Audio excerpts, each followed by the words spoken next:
All right, I'd like to get started today. So I'm very pleased to welcome our latest speaker in the series of virtual presentations sponsored by the Max Kade Institute for German American Studies at the University of Wisconsin at Madison. Before I formally introduce our speaker today, Dr. Sandra Rebok, and the title of her presentation, I want to give a little bit of information about how on the technical side, how the presentation will be structured.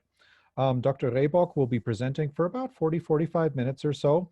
We have an hour total, and we would welcome your questions in the discussion period. Those of you that are familiar with Zoom will know that there's a chat function and a Q&A function. We've set off or turned off the chat function in favor of the Q&A. So if you have questions that you are interested that occur to you during the presentation, you're welcome to type them into the Q&A stream, and we will collect them. We won't pause the lecture to address questions along the way, but we will be collecting them during the presentation so that after Dr. Rebok has finished her presentation and we open things up for a discussion, I will read those questions off to her and moderate the discussion as we have time for that. So please put your questions into the Q&A, and you're also welcome to pose them after the presentation has ended and then type them in at that point. I'd also like to express gratitude to the funders of our presentation today. First and foremost, the Friends of the Max Kade Institute. We're very grateful for their support, as always, for all of our activities, but especially for this presentation today.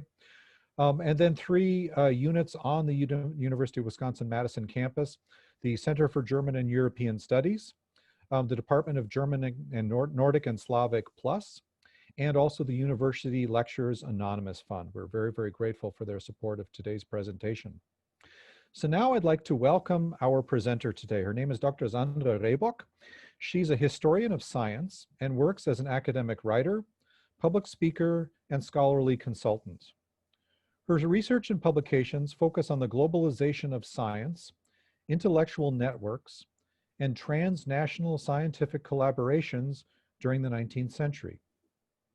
She has over 20 years of experience in Humboldt scholarship and is the author of several books and numerous articles on Humboldt, as well as being the editor of 3 works in Spanish by Humboldt.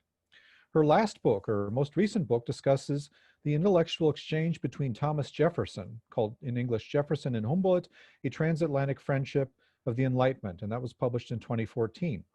She also has a forthcoming monograph which analyzes Humboldt's position between the Spanish Empire and the expanding United States. And the title of that book, which is due to appear next year, is Humboldt's Empire of Knowledge from the Spanish Royal Court to the White House. You'll recognize there's a lot of similarity between that title and the content of her presentation today. Her next book project will be analyzing the networks of knowledge that Humboldt established within the United States. And the working title for that monograph will be Expanding the Frontiers of American Science, Humboldt's Networks of Knowledge. Dr. Rebok also has many years of experience in communication of science and has curated several exhibitions in the field of the history of knowledge. And so I'm very pleased to welcome Dr. Rebok, who will be presenting on the topic today, From the Spanish Royal Court to the White House, Alexander von Humboldt's Quest for Knowledge in a World of Politics. Dr. Rebok, welcome. Thank you. Thank you very much for the kind introduction. Hello to everyone. It's my pleasure to be here tonight, from tonight, I'm in Spain, and to talk about two parts of my work that I have been focusing on for many years. These are Humboldt's ties to Spain on one side and his ties to the United States. I would also like to start the presentation thanking the Max Kade Institute for German American Studies and the Center for German and European Studies. And particularly, I would like to thank Antje Petty, the Associate Director of the Max Kade Institute, for her interest in the topic and for all the effort she put in organizing this event. I like to look at Humboldt from the perspective of the intellectual history and political history, focusing on how Humboldt's scientific endeavor was tied to the context in which he lived. In my opinion, looking at the political circumstances of his time is necessary to better understand his project and his achievements. So this is what I'm going to do in this lecture, titled From the Spanish Royal Court to the White House, Humboldt's Quest for Knowledge in a World of Politics. So last year there was a big commemoration. It was Humboldt's 250th anniversary. And this occasion was used to try to understand better Humboldt's achievements. So that was one of the big questions: what were Humboldt's achievements, and what is it that still is valuable today for the challenges in our societies? What I did in this context, or several things, I did several things, but one thing was I did a study in the context of an initiative that was launched in Germany. It was called Humboldt y las Américas. So it's I did a study on the perception of Humboldt today in America. So how is he being seen today? What is it what people like about him, or also what they criticize about him? And there was one aspect that I noticed, and this is that Humboldt's connection to the political context has raised many different, let's say, concerns, questions, but also misunderstandings. For example, sometimes, while he has been seen as a traveler in the service of the Spanish Empire, other people said, oh no, he was rather a spy or an agent for the United States, because he passed information from the Spanish colonial archives to the United States. Others see him as a revolutionary or as a leader of the independence movement. We can see that some of these, let's say, attributions are contradictory. So they contradict each other. But this is, when I gather different opinions, this is what I have found. Also, others find that he is rather opportunistic, looking for his own advantage. Or even naive, because he passed information without really controlling what would be done with the information. So circulating information freely is something that has also been, that he has been also criticized for. So what I would like to do with my lecture is to shed light on some of these questions or concerns or doubts, and explain how Humboldt navigated the scientific project through the political context of his time. And at the end, I would like to provide my own interpretation with regard to why and how he connected the science and the politics. I have divided the presentation into 3 parts. So the first part is a general introduction to Humboldt, because maybe not everybody is very familiar with his life and his scientific mission. So for those among the audience, I have prepared this little introduction. Then the second part deals with Humboldt's ties to the Spanish Empire on one side and the United States on the other side. So these are both nations that framed his American expedition. And the third part is, I call it Humboldt's Quest for Knowledge in a World of Politics. So that's the second part of the title. And what I do there is approach the question in a more general way, looking also at Humboldt's ties to other political powers besides Spain and the United States. Alexander von Humboldt was born in 1769 into a prominent and wealthy family, settled in Berlin, and with close ties to the Prussian court. His father was a major in the Prussian army and the royal chamberlain. His mother came from a Huguenot family from the region of Languedoc in southern France. So they were French Protestants that immigrated to Prussia. Young Alexander spent most of his childhood in the family's country estate, Schloss Tegel, that's what we see here on the left side, together with his older brother, Wilhelm. Wilhelm would later become a celebrated linguist, philosopher, and diplomat, and he is most known for the model of higher education that he inspired, which is called Humboldt's Bildungsideal, which combines research and teaching and the sciences and the arts.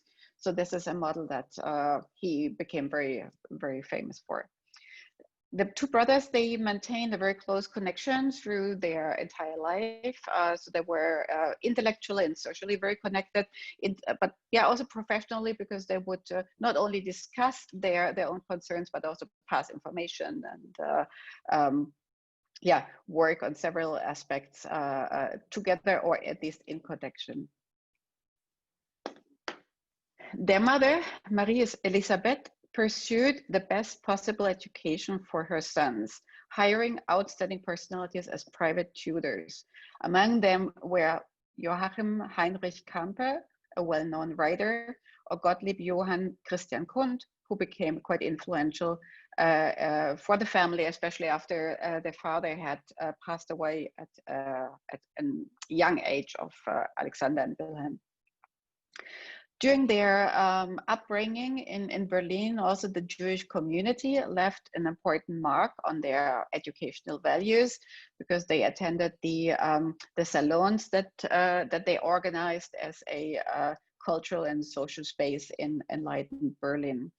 Later, Alexander pursued his studies at the University of Göttingen and Frankfurt and at the Academy of Commerce in Hamburg. After that, he went to the Bergarter Akademie in Freiberg, so that is the famous mining school in Freiberg, Saxony, where later a lot of students from other countries went, especially from the United States. So this group of very different teachers and very different subjects that he studied, in a way, let's say, had all an important impact on the intellectual development of young Alexander, and contributed to the development of his ideas and his convictions. Humboldt grew up in the area of the great expeditions, important exploration voyages carried out by famous explorers such as Louis Antoine de Bougainville, James Cook, or Alessandro Malaspina. And reading their travel narratives and knowing about the outcomes of this scientific expedition, this is something that awakened in him the desire, the fascination from a very young age already to the idea to also participate in such a scientific endeavor, or to travel himself to the exotic worlds. And at the beginning, he was quite open with regard to the destination. It just had to be tropical worlds. So this is what he was fascinated by. In the spring of 1790, he took an important step in that direction, accompanying the famous naturalist and travel writer Georg Forster in a journey to the Netherlands, England, and France. Through his older brother Wilhelm, he had been introduced to Forster, who had accompanied James Cook in the second exploration voyage that Cook carried out. And Forster did that together with his father, Johann Reinhold Forster. This is what we see on the left side.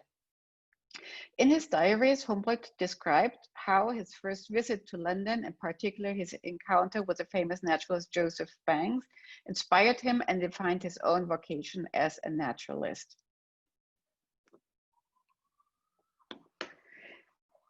From the beginning, Humboldt saw the only possibility to participate in such an exploration voyage as a participant of a government expedition. So he didn't envision to do that on his own, but he rather had Forster's example in mind. So he thought, well, maybe he also can get an invitation to form part of such a scientific exploration voyage.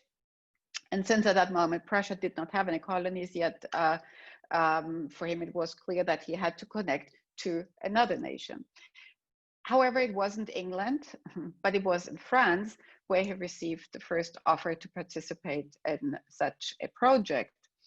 However, for several reasons, these options didn't work out. And then he went to Spain, where he did get the offer to participate, or to not to participate in this case, but to carry out, to get the permission to enter the Spanish colonies. But this is something I just wanted to mention briefly here because it fits in the chronology. But this is what I'm going to talk about later. So let's just hop over that quickly. What he did together with Aimé Bonpland. Aimé Bonpland is a French botanist who he had gotten to know him while he was in Paris, trying to participate in the other exploration voyages.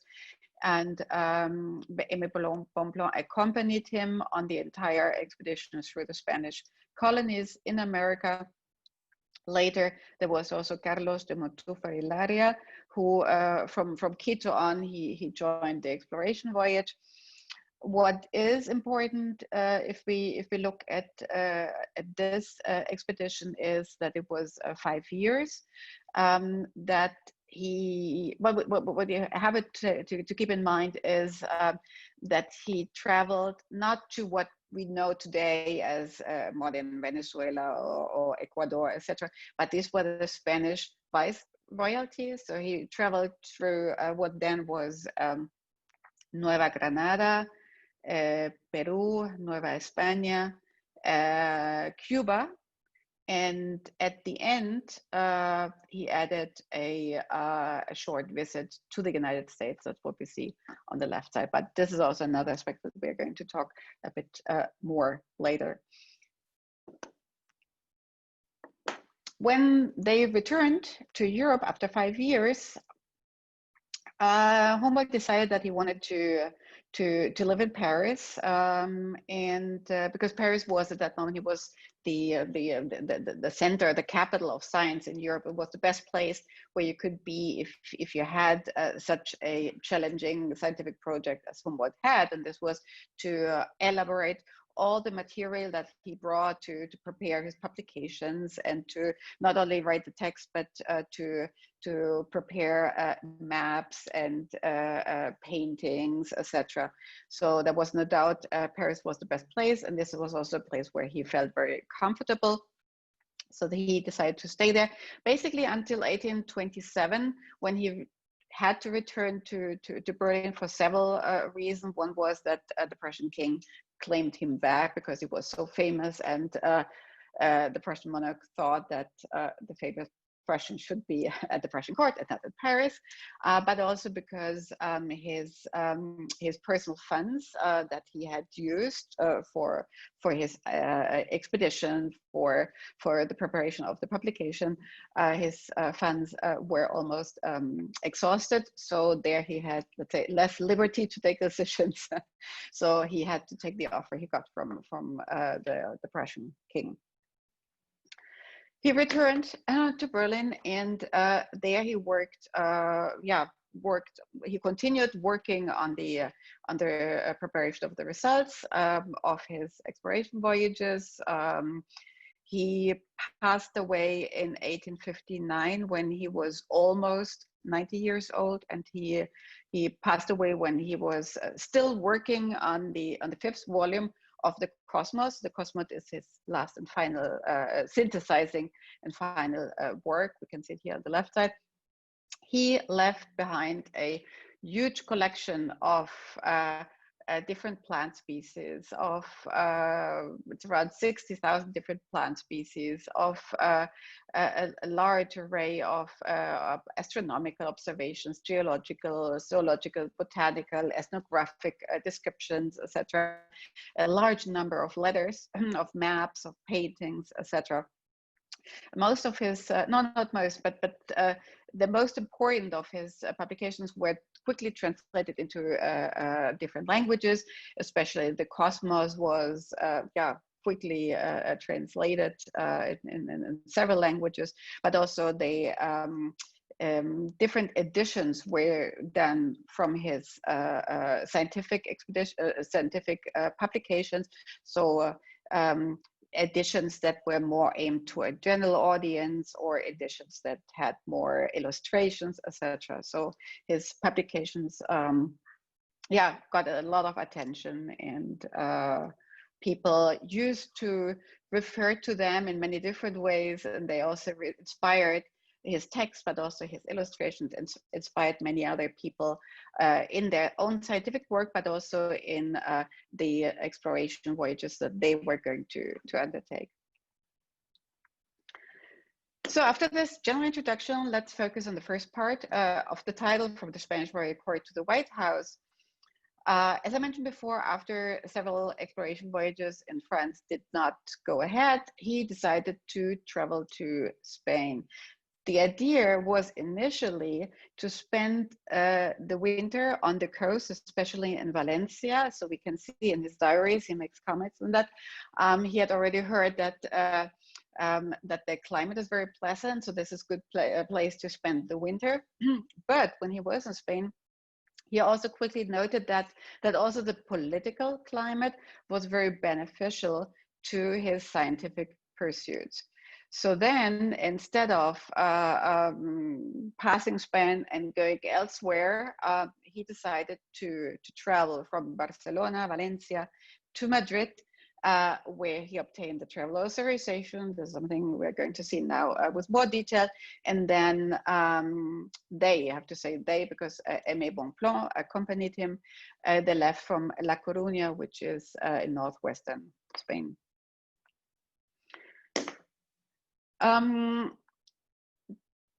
When they arrived to Madrid, after having had several obstacles in carrying out the project they wanted to carry out, when they arrived in Madrid, there, in a way, the stars seemed to be aligned for their project. So everything went smoothly together. First of all, they got much support from the Saxon envoy Philippe von Forel. He was very much interested in mineralogy, and Humboldt had gotten to know his brother before in Dresden, so he was he openly received the travelers, and excited about Humboldt's project, he quickly put them in contact with Mariano Luis de Urquijo. He was a state secretary in Madrid, and he had just gotten to power just briefly, very briefly before Humboldt arrived, just a few weeks. And this was ideal for Humboldt because he was an enlightened mind. They were the same age. He was very favorable to scientific enterprises in general. And he was also an enthusiast of mineralogy. So he quickly endorsed Humboldt's project and introduced him to the Spanish monarch Charles IV.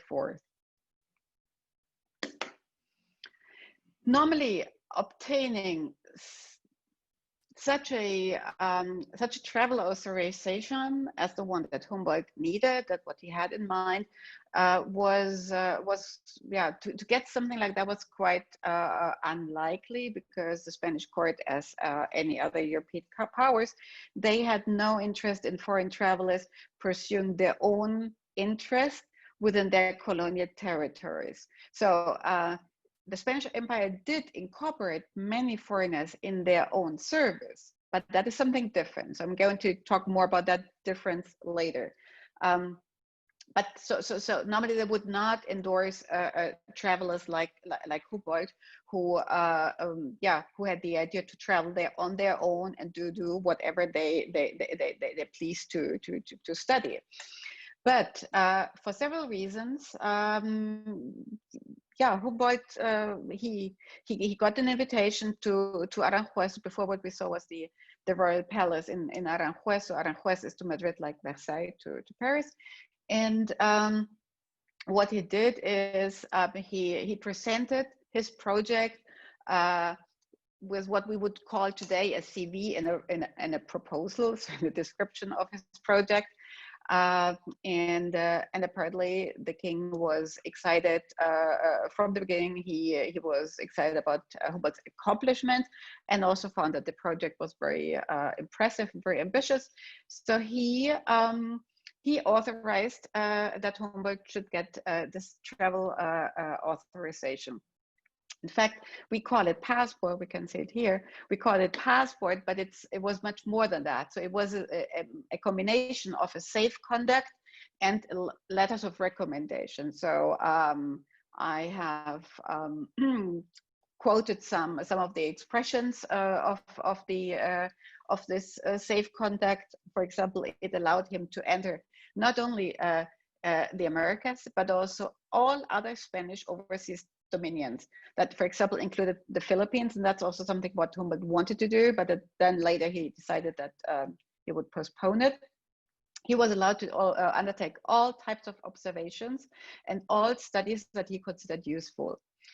The passport also explicitly instructed all Spanish administration officials to avoid all complications for Humboldt and specifically allowed him the free use of scientific instruments for all types of observations with no restriction. And that is very important because when Humboldt was traveling through Spain and he did some of his observations, sometimes he had problems with the local people, or sometimes when he was prohibited to use certain instruments.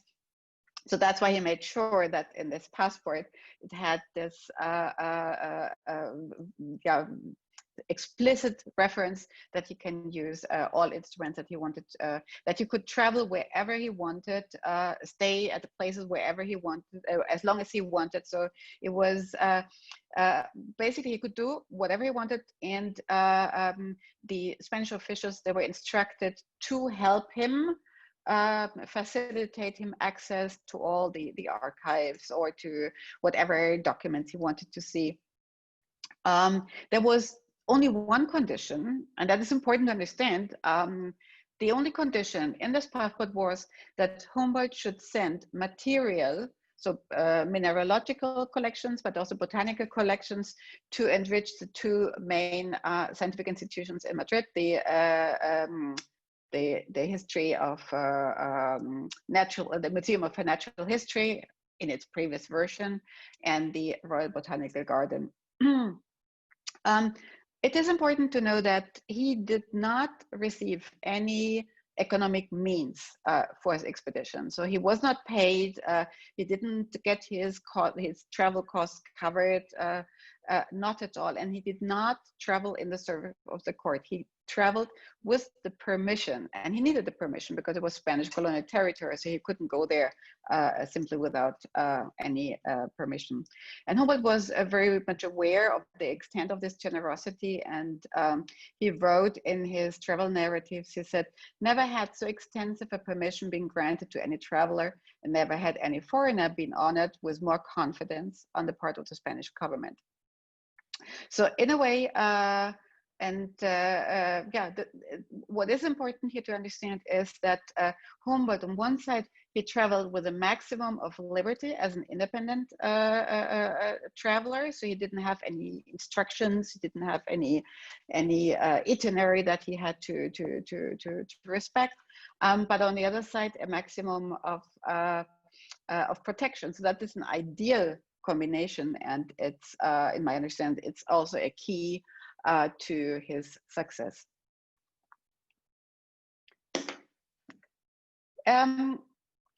If we look at other reasons, why would the Spanish crown, why would they be so generous? Many times we can hear because they were interested in his mineralogical expertise, and this is certainly correct, but there was more to that. For example, another important circumstance, or for Humboldt, very favorable circumstance at that moment, was that Spain and the German states at that moment had already established several collaboration lines in the area of mining. So there were numerous Spaniards that had studied at the Mining Academy at Freiberg, among them, for example, Humboldt's fellow students, Andres Manuel de Rio, whom we can see here, and also several German mineralogy experts were working in Madrid. And just before Humboldt arrived, two other students from Freiberg, Konrad and Christian Heuland, they had afterwards moved to Madrid, and then they were commissioned to carry out a mineralogical expedition to Chile and Peru. And they left also from La Coruña as Humboldt and Bonpland did. So in a way, what they had done is they had cultivated, let's say, a reputation for German experts in mineralogy. So this was a tradition that Humboldt could easily step into. But there were also other reasons. So we have to look at the broader historical moment. Again, if you want to understand why would they be so generous, why would they allow Humboldt to travel in the Spanish colonies and not tie him more to more, or give him more restrictions. They in fact had several reasons why they wanted to be more connected to Humboldt's ambitious project. There were two important debates at that moment. One is the inferiority debate. So there was Buffon and others who basically said that everything in the New World is inferior. So the climate, the people, the animals, everything. And that, of course, reflected in a negative way on Spain. So there was a big effort to argue against that. The other debate that was important at the moment is what is called the Black Legend. So it's what we today would call a negative information campaign against Spain. And this was basically from France, also Britain, but basically France. For example, there was the French encyclopedist Nicolas Masson de Morvilliers. He had in the Encyclopédie Méthodique, he inserted an article where he basically said, well, what is it what we owe Spain? And then the answer was, summarizing, was something like not much, because so this is something that was much responded in Spain. And for example, here we see Juan Pablo Forner, he vehemently argued against that, but there were also other initiatives. For example, the Spanish monarchy, they noticed that they had to make their legacy, their rich legacy, their rich history more known to the world. For example, they created the Archivo de Indias in Sevilla. This is where all the documents, all the material that came from the New World, where it was gathered. They, Juan Bautista Muñoz, he was in charge to write a history of the America. And the botanist Antonio José Cabanillas, whom Humboldt would meet in Madrid, he also responded to Morvilliers' article. So what I'm trying to say here is that it is important to understand that there was a big interest to improve the image of Spain, to show the legacy, to make people aware of it, and this is how they wanted to connect this interest with Humboldt. Also, there was they thought, what would Humboldt have done if they would not have allowed, if they would not have given him the passport? What would have been Humboldt's next step? And it's quite obvious that the next step would have been to go to Portugal, because this is what, let's say, travelers, not only those years, but also the centuries before, they would try at one court, and if they were not successful, they would go to the next court. And I know from my research that he, in fact, had already established contacts to Portugal, to Lisbon. So Spain knew that, so they thought, we better give him the passport. We better be very generous to assure that he works in our colonies and doesn't go to the Portuguese Empire. If you want to understand Humboldt's situation in navigating between the sciences and the politics, we also have to be aware of the Malaspina expedition and what it meant to Humboldt. So this is an expedition that had been carried out by an Italian officer, Alessandro Malaspina. He traveled in the service of the Spanish crown, so he was commissioned by the Spanish crown to travel for 5 years through the Spanish colonies, and it was a very successful expedition. But then when they returned to Spain, Malaspina, he was involved in a court intrigue. So he was involved in political, strategical fights. He was accused for treason and put into jail. So why is it important? Because when he was put in jail, that was in La Coruña. So it was a fortress in La Coruña, and this is exactly where Humboldt sailed from when he left Spain and went to America. And he said in his letters, in his diaries, for example, he says that he would have wished to see something more encouraging leaving Europe than poor Malaspina being in the jail. And he also said that Malaspina, who had been lucky to escape so many dangers in the world, he was not able to escape the dangers of Spanish politics. So that's why he knew he had to limit his criticism. He had to be very wise, and he had to, what I call, navigate wisely his scientific project in the interest of the moment. So if what had happened during Humboldt's exploration voyage in Spanish America is something very important, and that is connected to his visit to the United States.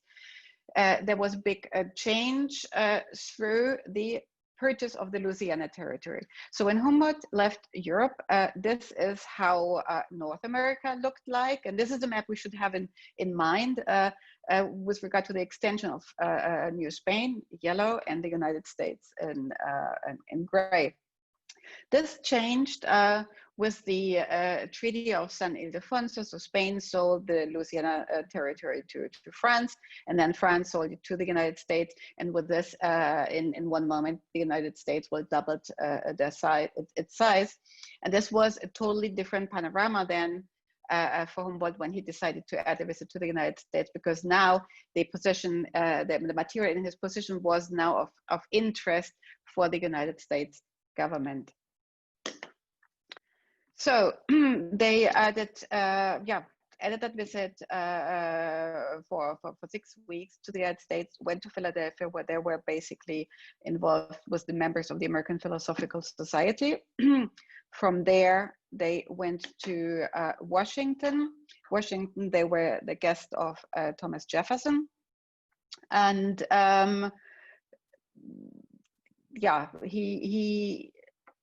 Jefferson had specific interest in Humboldt, and this is what we can see here on this slide. So after the Louisiana Purchase, the problem was that the border region were not clearly defined. So in neither of these transactions, nor from Spain to France, nor from France to the United States, the border limits were clearly defined. So that was a problem, because at that moment there were different, let's say, interpretations. So Spanish had a different opinion than the United States, and this was Jefferson's problem. So he thought he could ask Humboldt, because Humboldt might have more information that would give a response to that. That's what Jefferson asked right at the beginning. He asked Humboldt, can the Baron inform me what population may there be between those lines of white, red, or black people, and also if there were any mines? So it was a border region, but also, let's say, the statistical data about the region that had just been purchased. This was also the moment, right after the Louisiana Purchase, that Jefferson started a series of government-promoted exploration voyages to the American West. The first one was the Lewis and Clark Expedition. At that moment, Humboldt arrived slightly too late to meet them, because otherwise I think it would have been very interesting to meet them. They had just left when he arrived, but still, Jefferson asked him also specific information about how to do measurements, how to work with certain instruments, because of course Humboldt was the ideal person not only to get specific strategical information, statistical information on the Spanish possessions, but also any kind of expertise from someone who had been carrying out an exploration voyage for 5 years. So the information that Humboldt passed Jefferson is information, basically information that he had prepared when he was in New Spain, in the city of Mexico. So there he had prepared a map. We can see the first sketch of the map on the right. This was the first sketch of what later would be published under the title Carte Générale. And he also prepared a kind of report for the Spanish Viceroy, José de Uturigaray. And this is what we see here on the left side. So Humboldt passed part of that material that he translated that into French, but only extractions, and augmented that with other information that he wanted Jefferson to know. many times people ask, why, or was it that Jefferson didn't have any information, that's why he needed Humboldt's information? And this is another, let's say, misunderstanding that I have heard many times. So Jefferson was perfectly informed. He had many different sources.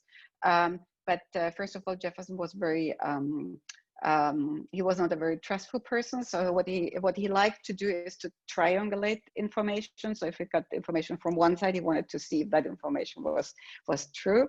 And in that moment, James Wilkinson, the General James Wilkinson, he was one of the main sources of Jefferson. There were several others, but he was one of the main sources. And Jefferson wanted to see if the information that Wilkinson passed him, if it was correct. Jefferson had, he had reasons, specifically was Wilkinson to be distrustful, because Wilkinson, after his death, he had been discovered to have been a double agent. So he worked for the United States, but was also on the Spanish payroll. And but in any case, the information that Humboldt passed him did confirm the information that Wilkinson had given Jefferson. It also confirmed other information, but there was one aspect that Jefferson was very much interested in that moment, and he did not get any information from Humboldt. So this was the West Florida. So Jefferson thought that in the territory that he had purchased, the Louisiana purchase, that it included West Florida, but it did not. So this was something that he secretly pursued, or tried to get any information that would prove his own conviction. So now let's quickly, in the last few minutes, look at Humboldt's connection to other empires, because we have been looking now at Spain and the United States as I said, the two nations that framed what was his American expedition. But Humboldt had strong connections with other nations, other empires. Starting with the French, because as I mentioned before, it's France was the first government or the first nation that offered him the possibility to participate in an exploration voyage. So this was the New Holland expedition that at the beginning was commissioned to Bougainville, the famous explorer Bougainville. Humboldt was excited about this possibility to participate in an exploration voyage under Bougainville, but then later Bougainville was changed for Baudin, because Bougainville was already almost 70 years old, so Humboldt was already not excited about that. But then there were several other difficulties. The exploration voyage would not go ahead, and then he had the idea. Since he had inherited money before, he was in a situation that he had enough money to pay for the expenses himself. He decided to invite Aimé Bonpland, whom he had gotten to know in Paris. And the next attempt was to participate in Napoleon's Egypt campaign. So this was not only a military campaign, it was also a scientific exploration voyage. There were 167 mathematicians and chemists and naturalists, and in fact it was among the most important naturalists from France. So for Humboldt, that would also have been, let's say, scientifically, it would have been a very challenging opportunity. And he went to Marseille, he tried to participate, but then again it was a combination of political reasons, but also the plague had been expanding at that moment. So that was then the moment Humboldt decided, well, let's continue in going first to Spain, and let's leave that for the future, and then we know what happened afterwards. So this was brought. What I would like to point to is just the idea, if we think that if any of these two opportunities would have worked out, then Humboldt's exploration voyage would have been a totally different experience for him, because he would have been tied to the frame of a government exploration voyage. So with a specific task, with a specific itinerary, he would not have been able to just stay whenever he found something interesting, or when he decided that he wanted to meet something. He would have been tied to this exploration voyage. And I also think, especially in the case of Napoleon, I think that, let's say, on a personal level, that would probably not have worked out well. So at that moment, Napoleon was not yet, let's say, the Napoleon he became later, but still he had a special character. And also Baudin was also known for not being an easy character. So Humboldt, there's a comment when he said, well, I'm in fact, it's worked out better like that, because he didn't have to accept the moods of Baudin. Let's the Portuguese Empire. As mentioned before, this would have been the next step. Humboldt had already reached out to the ambassador of Portugal in Madrid, and he had gotten a passport to travel to Portugal. Not yet to the Portuguese possessions. That would have been the next step, but this clearly shows that that this is what Humboldt would have done next. At that moment, well, there was a strong rivalry between Spain and Portugal. So that's why, so Portugal at the beginning, they were open to working with Humboldt. At the moment when Humboldt had decided to go with the Spanish offer, they issued an order of arrest. At that moment, they saw Humboldt as a potential spy. They saw that he would now be working in the Spanish context. So of course, they did not want that he would pass that he would enter into this to the Portuguese possession, especially in Brazil. So there was an order of arrest, and they were very attentive to make sure that he wouldn't pass the borders. The British Empire, he tried, Humboldt wanted to do besides the American expedition, he wanted to do an Asian expedition, because for him it was important to compare the data taken from America with the data taken from Asia. So he had this idea, and he was in fact quite optimistic that it would work out. He said in several letters, for example, he said, well, he's a friend of George Canning, who worked, he was the minister of the East Indian Department for the British, and he was a personal friend of Humboldt. But in fact, there were struggles between the East Indian Company and the British Crown, so that made it even more complicated. And it turned out that they would not give Humboldt the permission to travel in the British colonies. So what he did then is he accepted an offer that he would probably not have accepted otherwise. So this is an offer from the Russian Tsar, Nicholas I, and it was an 8-month exploration voyage until the Chinese border.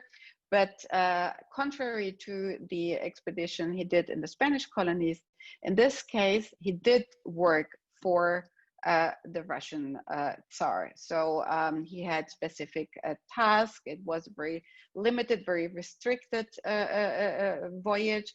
There were several people that accompanied him all the time, so he could not carry out the kind of work he wanted to do, or in a very limited way. Humboldt was not very happy with that.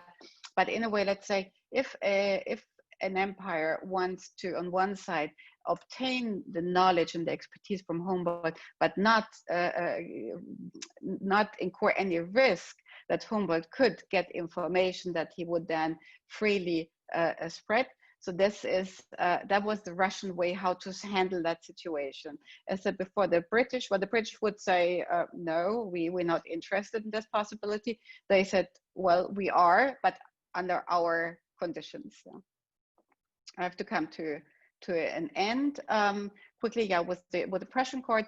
So of course there were special ties to this Prussian court because Humboldt had worked in the Prussian state service. So even he had asked for a leave that he really extended. At a point he had to go back to Prussia.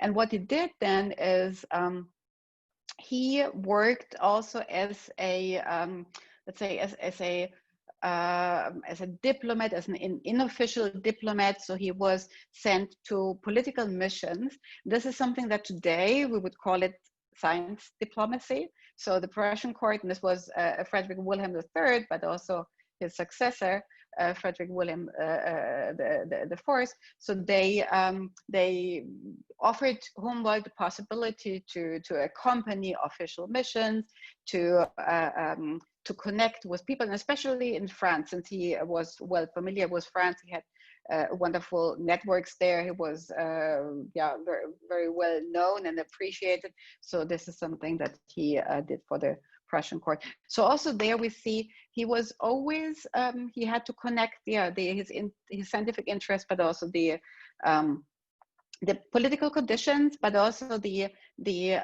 offers that he received.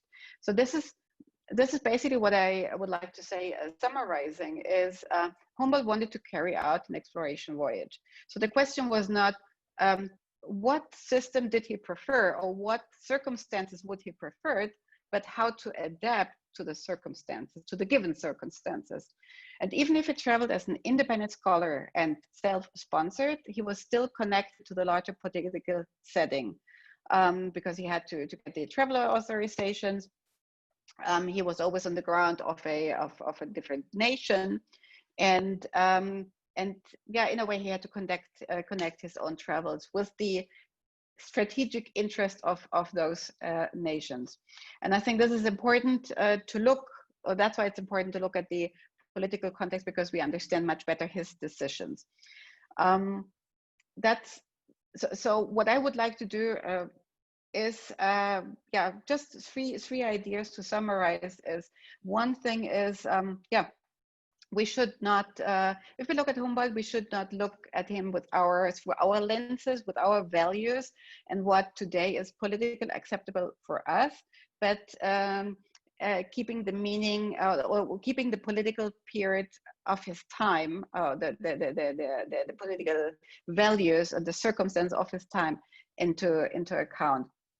Then we look at Spain, and we should not blame Humboldt for having traveled in a colonial setting, because in fact, the colonial setting is the setting that gave him most liberty and the ideal circumstances to carry out what we today call Humboldtian science. So in fact, out of all the possibilities, it was Spain who allowed him to create what he is today known for. So this broad array of information, of comments on observations, etc. No other empire nation had given him similar circumstances. Then for certain, he was no spy, he was no agent. What he did is, he was also no revolutionary. What he did is he always favored reforms over revolutions. And what he did is he had to circulate the knowledge in a free way. He thought that knowledge should be accessible to everyone. So this is something that we today understand more with the term open science. And much more than just seeing him as a naturalist or explorer, we should understand that many of his tasks, in fact, have been more connected to what we consider today a cultural mediator or a science diplomat. So this is in fact where Humboldt was at his best, to connect the concerns of science with the pursuits of politics. As I said, in what we today would call science diplomacy. So he used his closeness to political circles to reach certain things for science, or to bridge both worlds. For example, when he served as a science advisor for the Crown, for foreign policy objectives, when he used his influence to connect nations, for example, to think about global science projects, or when in different other ways where he could strengthen the ties between both worlds, between the scientists and the politics. So if for those who maybe would like to know more about Humboldt's navigation between the science and the politics, and see more on those other cases, which I had to summarize now quickly, so Portugal, Russia, or the British Empire, I would like to point to my forthcoming book. If you'd like to know more about my work, you can find it on my website or on my Instagram account, Glimpses into the History of Ideas.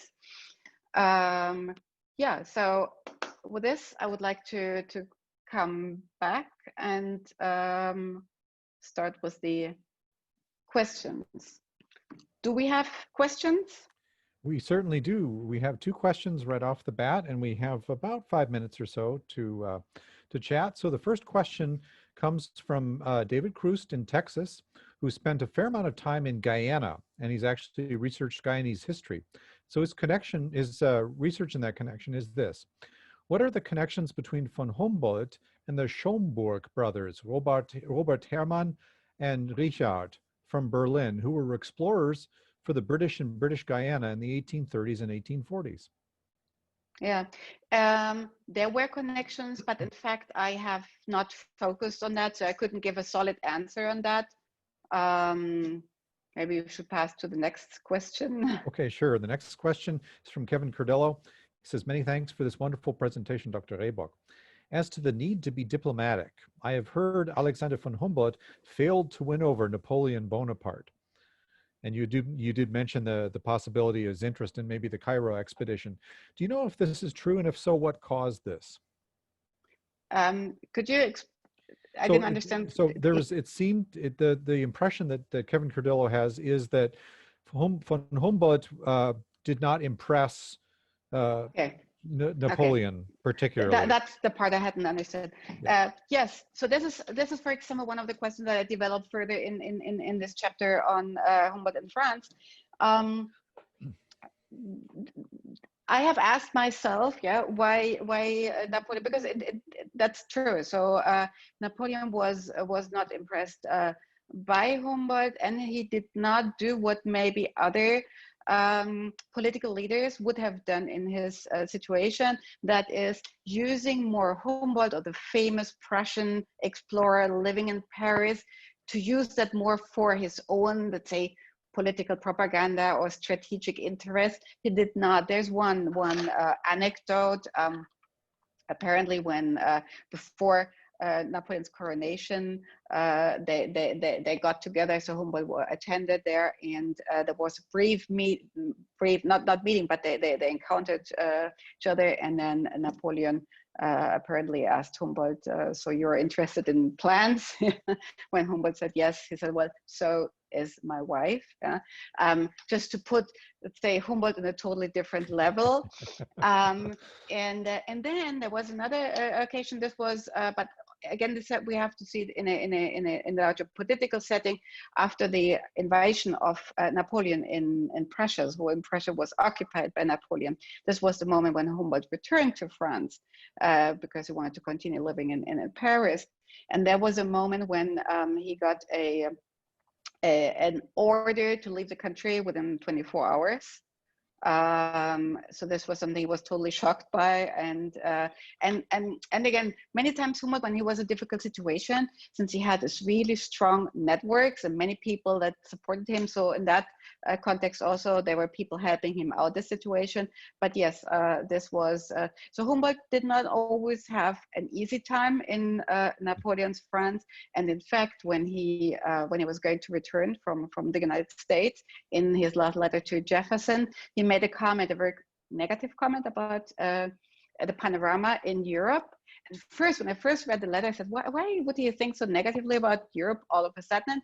But yes, this must have been just shortly after hearing about Napoleon's coronation and his, let's say, when he left Europe, Napoleon was still, well, he was a general that led an exploration voyage. So he had a different image, a different idea, but all that would change. Maybe I should keep my answer short so we have another question. Yeah, we can go until about 1/4 past the hour. So we have a few more questions here I want to make sure we get to too. So the first question, next question comes from Alexander Reinhold. How did Humboldt travel with all the different samples he picked up? So the natural scientific samples, and how did he get them safely to Spain? Just a logistical question. That's a good question. It's logistical, but also political. So I'm going to explain. Logistical because the passport that he got, or the safe conduct, had or contained a specific instruction to the Spanish officials that whatever Humboldt in any port handed over a box, that this would be passed to Europe on Spanish ships. Besides that, Humboldt did not only want his material to go to Spain, and this is where, can you hear me? Yes, perfect. Yeah. Yep. This is where his experience with Malaspina came into play, because he had always this example. So Malaspina went back. What happened to Malaspina is what I explained before, and what happened to all the material that Malaspina and his exploration works, what they had gathered and brought back to Spain, is it was kept and stored in boxes, and it would not be published because it was a political decision not to publish that. So this is what he absolutely wanted to avoid. So Humboldt did comply with his promise, or not only the promise, but the conditions in the passport to send material to the institutions in Madrid. So, but it was a, let's say, donation. So it was for them. But at the same time, he also sent material to Paris and to Berlin and some other places. So he wanted to make sure that, because it was quite likely that one ship can sink, or for any other reason, the collections wouldn't reach the destinations. So that's why he made sure that they would leave through very different channels. So sometimes other travelers, for example, that he got to know, he handed them over some boxes and asked them to send them to his brother, for example. So that's what he did, yeah. Good. So we've got a few more questions here coming in. One question again from Kevin Cordello. I'm curious to know if Alexander von Humboldt is recognized today as an important voice in the environmental movement. Yes. What happens is that his comments, so he had made several comments that today fit into our environmental concerns. What has happened is that Humboldt has been, let's say there has been a construction of Humboldt as the forefather of environmental concerns, Humboldt as the first environmentalist, etc. And this is totally wrong. Or Humboldt, the first person who was noticed about climate change. This is wrong. What happens is that each epoch, each period of time tends to create their own Humboldt according to whatever is important in each time. And this is something that I criticize it. So for example, I just wrote an article where I explained and said, well, this concerns for the nature, or for the interconnection of the nature, or the impact of the nature on the human being and vice versa. This is something that went way, way before Humboldt. Or sometimes there's also one quotation from Jefferson in the 1780s, when he talks about the climate change, or the changes in the climate that he has observed. And there were certain theories going on and were being discussed. So all that predates Humboldt, but we just tend to take him as let's say as a figure for the environmental concern. But yes, it does form part of Humboldtian thinking, which is connecting. Like one thing in one aspect can have an impact on the other aspect of nature. For example, this interconnection is very Humboldtian thinking, but we should not see him as let's say a forefather of ecology in that sense, because Humboldt also, he did not speak only in favor of protecting nature, because in fact, I mean, as a mining engineer, yeah, what mining engineers did was exploiting nature, or he very much favored a connection between the Pacific and the Atlantic. So What is today? Today it's a Panama Canal, but in his period of time there were several options that were being discussed, and he strongly favored that. So that is, let's say, altering nature for the benefit of human for human society. So that's why I would like to stress that we should not see him as a the forefather for the idea of protecting nature and creating natural parks, etc. So that came much later. So we have a few more questions here in just about 10 minutes or so, 9 minutes to address them. Another question from David in Texas. What publications came from Humboldt's 1829 expedition in Russia, either in Russia or elsewhere? And is there much of a literature on von Humboldt in Russia? Yes, there is. In the last years, there have been several publications on Humboldt in Russia. But I'm right now not certain what is there in English. So most of that is in German. So there's, for many years, people have basically focused on his American expedition and have left the Russian expedition aside. But though it doesn't have the same meaning, and also for Humboldt, it was something very different, but it's important as well. And he published two works. One is Asie Centrale. It's also not translated into English, if I'm not mistaken. So you have to go for the French version. He did not publish a travel narrative.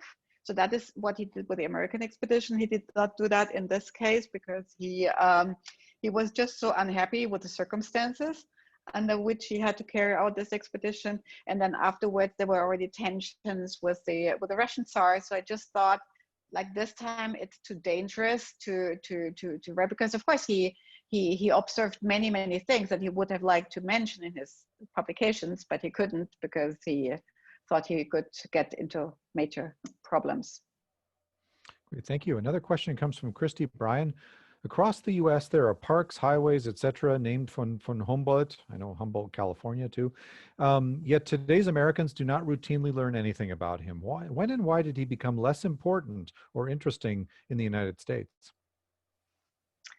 I would say that started already at the end of the 19th century, or the second half of the 19th century. It started, first of all, with Charles Darwin.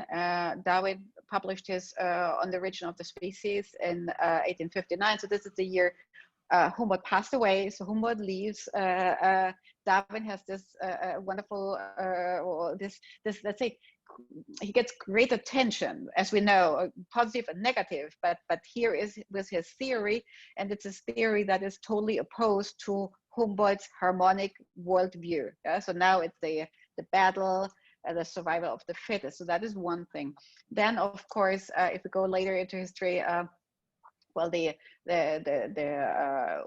World War, already First World War, would not, let's say, would not help to improve the image of Germans in the United States. And for the German immigrants, Humboldt was always, like in the 19th century, he was always like a reference. So since you just mentioned all the places that were named after Humboldt, this is also because people that immigrated from Germany, I mean, that's one part of those naming is people that immigrated, and they used Humboldt's name as a reference, as a way to connect Germany with the United States, like a connecting figure, transatlantic figure, and then that later changed. So the Germans had to be, let's say, less visible or less prominent, and not claiming too much the German heritage.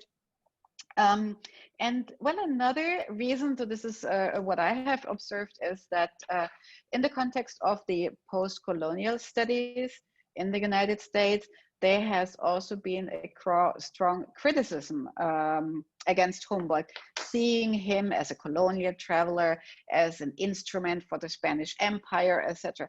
And so there has been a certain narrative that has been created And this narrative has an impact on how he has been seen. So all of a sudden he has been seen, as negative because he was just one more colonial traveler. And I argue against that. So that's why I want to show what was the circumstances, that people understand it better, that he was not a colonial traveler. But it certainly had an impact on the way he was seen. And the other thing is, the problem was that still many of his books are not translated into English, or from other books there have been just the translations from the 19th century, and sometimes these translations are very like limited or mutilated or just selective parts. So there has been, in the last years, there has been effort to prepare good English editions of his work. So this is being done at the University of Chicago Press, and this is a wonderful project. So I think this also helps to make people more familiar with Humboldt. Yeah. Great, thank you. We have just a few more minutes and just a couple of questions here. One is actually just a very nice comment from Hans-Dieter Arnold. Thank you very much for the lecture. I have no questions. Best regards from the oldest city in Germany. Greetings from Worms. So he's greeting us from Worms. Thank you. Then we have a question from Mike Panther, or Panther. Who were some of the other political figures that Humboldt and his ideas had an effect on? I'm wondering, maybe American political figures. It's not sure. Other political figures that Humboldt and his ideas affected, would you say? Is that? So other political in the United States, or? I'm wondering, let's maybe in the United States. So besides Jefferson. Well, Albert Gallatin, he had a close connection with Albert Gallatin. In the United States, this question is easier to answer because among the founding fathers, or those that belong to, let's say, Jefferson's cabinet, or also the people at the American Philosophical Societies, there was a strong connection between the sciences and the politics at that moment. When Humboldt was in the US, there was, Jefferson was not only the president of the country, but also the president of the APS. Yeah. So there were several others, like Gallatin, but also Madison, for example, who were political leaders, had political responsibilities, but they were also connected to Humboldt through the sciences. In other countries, but also there is another narrative that has been created. Especially, this is what I referred to at the beginning when I said that Humboldt has also been seen as the leader of independence. And for example, there has been a connection created between Simón de Bolívar and Humboldt, depicting Humboldt as the person who had inspired Bolívar. So this is there we have to be cautious, because from the newly created republics in America, there was a certain interest also to use Humboldt as a figure, because Humboldt did make critical comments against the colonial institution, against colonialism in general as an idea, but also he criticized many different aspects that he saw in daily life, how the impact of a colonial society on the people. And he always argued in favor, in that context, in favor of the United States, saying that in many different ways, it's so much better to have a free society than a colonial society.